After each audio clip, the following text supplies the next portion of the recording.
Mapagpalang hapon po mga kapatid. Puri ng Diyos. Kamusta na ang ating araw? Tunay na napakabuti ng Diyos. So ang aking i-share ngayong hapong ito sa devotion natin ay ang pinamagatan kong ano ang daily diet mo. So sabi nga sa John 6:35, basahin po natin. Sinabi ni Jesus, "Ako ang tinapay na nagbibigay buhay.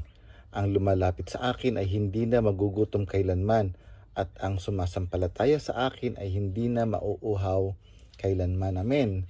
So maganda po yung sinabi ng Panginoon sa John 6:35. So ang mga tao kasi ngayon, napakaraming kinds of diet na ginagawa sa kanyang mga buhay. Napaka health conscious.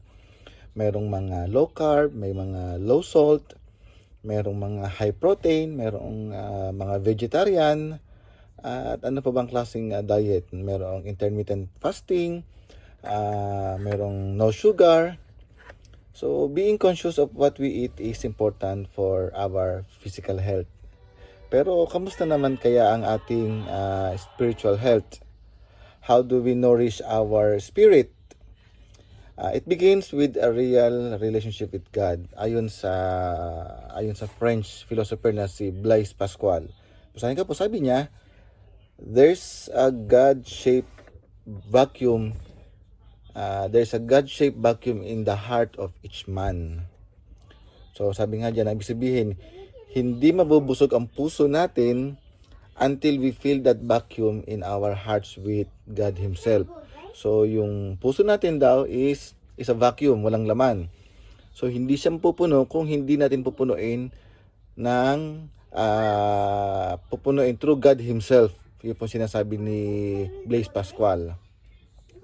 Magagawa lang natin to by believing in God's one and only Son and receiving Him into our lives. Sabi nga po sa John 1:12, basahin po natin. Subalit ang lahat ng tumanggap sa Kanya na sumasampalataya sa Kanyang pangalan ay Kanyang pinagkalooban sila ng karapatang na maging mga anak ng Diyos. So kung sino man daw tumanggap sa Panginoon, sumampalataya sa Kanyang pangalan, ay binigyan ng karapatang maging anak ng Diyos. So tayong lahat ay may karapatang tawaging anak ng Diyos dahil nga tayo ay tumanggap at sumampalataya sa ating Diyos. So this is the first step toward spiritual nourishment and growth.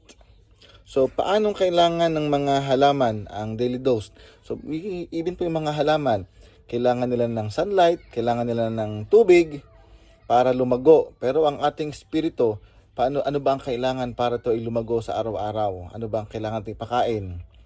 That's why kailangan po natin ng daily dose na salita ng Panginoon. So, kailangan nating magbulay-bulay, kailangan natin basahin ang salita ng Panginoon para tayo ay lumago. Para yung vacuum ng ating puso ay mapuno. Kaya nga walang complicated diet na kailangan sundin sa ating mga spiritual growth. Ang kailangan lang ay consistent feeding and drinking. Imagine, consistent feeding and drinking. Bakit feeding and drinking? Kasi from the bread of life Himself, drinking from the wells of the living water Himself. So, feeding from the bread of life Himself, sino ba po ang the bread of life? Di ba ating Panginoon? And sino ba yung the living water? Di ba ating Panginoong Jesus? So, si Jesus lang ang makakabusog sa atin at makakapawi ng ating uhaw. Amen?